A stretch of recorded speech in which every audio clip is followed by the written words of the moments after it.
Everyone, मैं हूं ममता माली and आप सभी देख रहे हैं सैनी एजुकेशन वीडियोस। आज हम पढ़ेंगे क्लास 10th में से एक्सरसाइज है आपकी 3.2 क्वेश्चन नंबर फर्स्ट स्टार्ट करने जा रहे हैं और इस चैप्टर में आपको पढ़ना है सब्स्टिट्यूशन मेथड। जस्ट इसके पहले जो थी वो 3.1 थी जिसमें आपको ग्राफिकली शो करना था। सेकेंड मेथड है आपका substitution method and next exercise में आप पढ़ोगे एलिमिनेशन मेथड। ठीक है, अब सब्स्टिट्यूशन मेथड क्या होती है फर्स्ट क्वेश्चन में जब कराऊंगे आपको इजीली समझ आ जाएगा। सबसे पहले मीनिंग समझते हैं कि सब्स्टिट्यूशन यानी कि किसी भी चीज को सब्स्टिट्यूट करना, यानी कि उसकी जगह चेंज करना। उसको एक जगह से दूसरे जगह पे अपन किसी चीज को सब्स्टिट्यूट करते हैं, वो आपका सब्स्टिट्यूशन। यानी कि अगर मैं इक्वेशन लीनियर इक्वेशन में करके बताऊं तो सॉल्यूशन क्या होगा आपका, जैसे कि आंसर सब्स्टिट्यूट करना। अब आपके पास दो लीनियर इक्वेशन दी है, आपकी मर्जी है आप किस इक्वेशन को चेंज कर रहे हो। यानी कि आप फर्स्ट इक्वेशन को भी चेंज कर सकते हो, सेकंड को भी कर सकते हो, पर मेरा ओपिनियन है कि आप उस इक्वेशन को चेंज करना जो छोटी हो। कैसे? यहाँ पे दोनों इधर तो सेम है बट यहाँ पे डिजिट ये बड़ी है ये छोटी है, तो थोड़ी सी जो भी इक्वेशन आगे भी आएंगे आपकी, तो दोनों में चेक करना कि कौन सी थोड़ी इजी है दोनों में से, उसको चेंज करना। आप ऊपर वाली को भी चेंज करोगे तो आंसर कोई गलत नहीं आएगा, सेम आएगा। ठीक है, मैं यहाँ पे चेंज करूंगी सेकेंड वाली इक्वेशन, यानी कि इन दोनों में से इस इक्वेशन, यानी कि मैं देखो क्वेश्चन है कि आपके पास x plus y is equal to 14, x minus y is equal to 4, यानी कि ये फर्स्ट इक्वेशन, ये आपकी सेकेंड इक्वेशन। डन। मैं चेंज कर रही हूँ सेकेंड इक्वेशन को, यानी कि अगर मेरे पास जो सेकेंड इक्वेशन है फ्रॉम इक्वेशन सेकंड, ठीक है, क्या है मेरे पास x minus y is equal to 4, यानी कि इस इक्वेशन से आपकी मर्जी पड़े आप y की वैल्यू निकालो, आपकी मर्जी पड़े आप x की वैल्यू निकालो। ठीक है, तो मैं यहाँ पे क्या करती हूँ x की वैल्यू निकालती हूँ, तो y किधर जाएगा, साइन चेंज होगा, माइनस का है तो कितना होगा 4 प्लस वाई।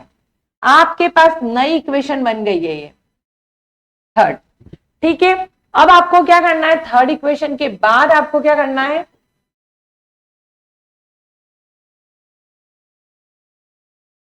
देखो थर्ड इक्वेशन के बाद क्या करना है, आपको जो x की वैल्यू आई है वो आपको कौन से इक्वेशन में पुट करनी है जो आपने चेंज नहीं करी है।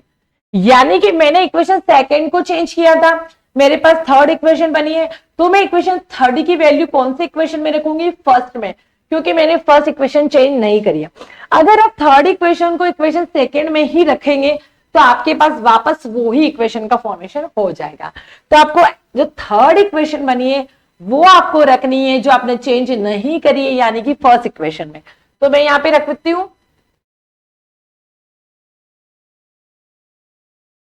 वैल्यू ऑफ इक्वेशन थर्ड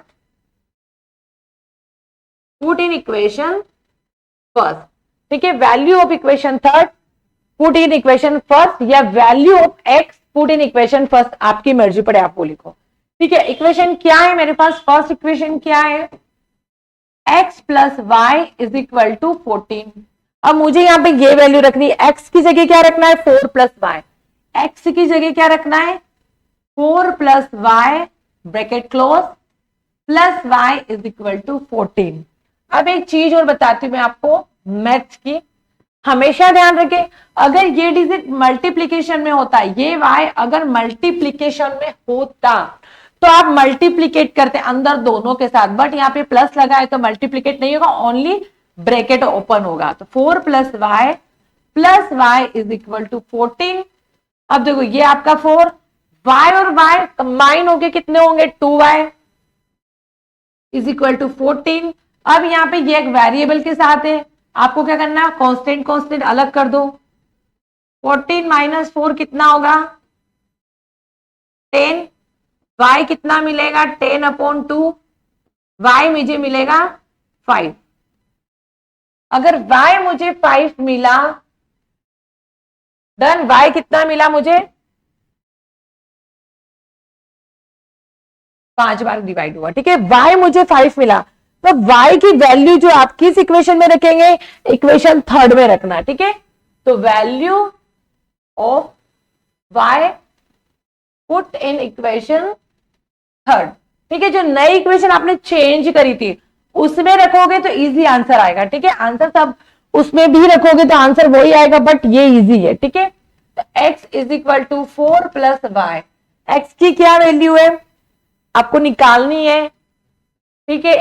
4 आपका सेम प्लस वाई, वाई कितना है आपके पास, x की वैल्यू कितनी आई 9। डन। ये आपका फर्स्ट पार्ट हुआ 3.2 का फर्स्ट पार्ट। क्या करना था, ओनली सब्स्टिट्यूट करना था, दोनों में से आपकी मर्जी पड़े आप वो इक्वेशन चेंज करो। डन, इक्वेशन थर्ड बनेगी। सेकेंड पार्ट लेके बताती हूँ, एक बार और कराऊंगी तो आपको इजी समझ आ जाएगा। इन दो इक्वेशन है आपके पास s माइनस टी है, ये आपकी सेकेंड इक्वेशन है। मैं इसको फर्स्ट दे देती हूँ, इसको सेकेंड दे देती हूँ। अब देखो फर्स्ट इक्वेशन तो इजी है, बट सेकेंड देखो आपको थोड़ा डिफिकल्ट लग रहा होगा कि सेकंड तो बड़ी डिफिकल्ट है, तो क्यों ना इसको पहले सॉल्व करके इजी बना देते, ठीक है। तो सेकंड इक्वेशन को अगर मैं सॉल्व करती हूँ, सॉल्व करेंगे तो 3 प्लस 2 इज इक्वल टू 6। अब क्या करोगे आप इस वाले क्वेश्चन में एलसीएम लोगे, 3 और 2 का एलसीएम लोगे तो कितना आएगा 6 आएगा। आपको एलसीएम आते होंगे, आप क्लास 10th में हो। 3 और 2 का जब आप एलसीएम लोगे तो आएगा 6। ऊपर क्या चेंजेस होगा, ऊपर एलसीएम लेना वापस बता रही हूँ, लोगे आप 6 एलसीएम, जो निकालते हो एलसीएम वो आप यहां रखोगे, उसके फ्रैक्शन में आप रखोगे फर्स्ट फ्रैक्शन का डिनोमिनेटर 3 2 3 2 6, तो 2 है, 2 का मल्टीप्लीकेशन क्या करना है आपको एस में, फर्स्ट ऊपर वाले डिजिट के साथ 2s। सेम वही एलसीएम कितना है 6, किसका डिवाइडेशन करोगे सेकेंड फ्रैक्शन का डिनोमिनेटर, कितना मिला 3 का मल्टीप्लीकेशन करोगे आप t के साथ, तो 3t इज इक्वल टू 6। ये आपको सिर्फ एलसीएम लेने की मैंने आपको मेथड बताई है। अब क्या होगा, 6 जो है आपका डिवाइडेशन में, ये जाएगा मल्टीप्लीकेशन में। कोई भी चीज मल्टीप्लीकेशन में होता है तो डिवाइड में जाती है, अगर ये ऑलरेडी डिवाइडेशन में तो ये जाएगा इक्वल के उधर मल्टीप्लीकेशन में। तो 6 और 6 मिला के कितने होंगे 36। आ गई आपकी नॉर्मली इक्वेशन, नई इक्वेशन बन गई है, ठीक है। तो मैं यहाँ पे क्या करती हूँ, इसको सेकंड नहीं दूंगी, मैं इक्वेशन सेकंड इसको दूंगी, इक्वेशन फर्स्ट इक्वेशन सेकंड। अब आपके पास दोनों इक्वेशन आ गए, आपकी मर्जी पड़े आप उस इक्वेशन को चेंज करो। मेरा ओपिनियन है छोटी इक्वेशन को चेंज करो, मैं इक्वेशन फर्स्ट को चेंज कर रही हूँ, ठीक है। फ्रॉम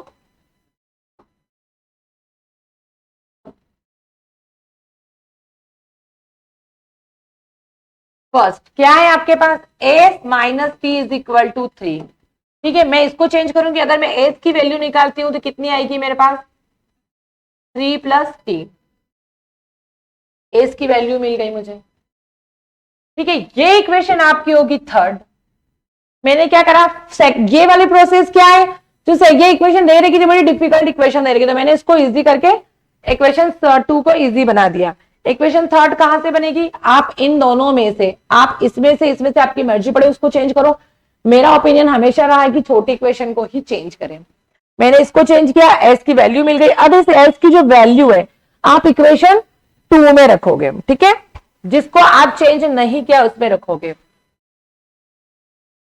तो value of S put in equation, देखो फर्स्ट को तो मैंने चेंज किया है तो मैं इक्वेशन सेकंड में रखूंगी। इक्वेशन सेकंड क्या है आपके पास 2s plus 3t is equal to 36। Done. अब क्या करोगे, एस की वैल्यू पुट करनी है आपको, यानी कि इस एस की जगह आपको रखना है 3 प्लस टी, तो 2 3 plus t plus 3t is equal to 36।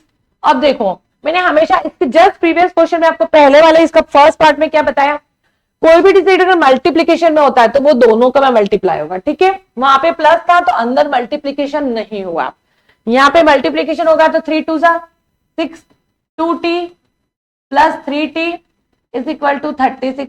Done.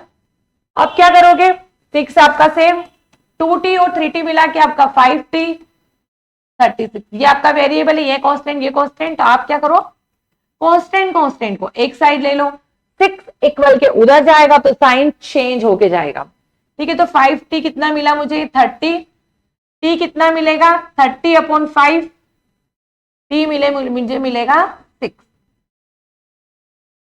t अगर 6 मिला है तो t की वैल्यू आप कहां पुट करोगे, इक्वेशन थर्ड में। Value of t put in equation third. ये आप करते जाओगे क्वेश्चन तो इजी है, बट एक दो बार प्रैक्टिस करोगे तो आंसर आते जाएंगे। S is equal to 3 plus t, यानी कि एस कितना मिला मुझे 3 प्लस टी की वैल्यू कितनी है 6 9। एस की वैल्यू कितनी मिल गई मुझे 9, टी की वैल्यू भी मेरे पास 6 है। ठीक है, ये होती है आपकी substitution method, very easy method है। इसके जो सेकंड नेक्स्ट इसके पार्ट है नेक्स्ट वीडियो में पढ़ेंगे।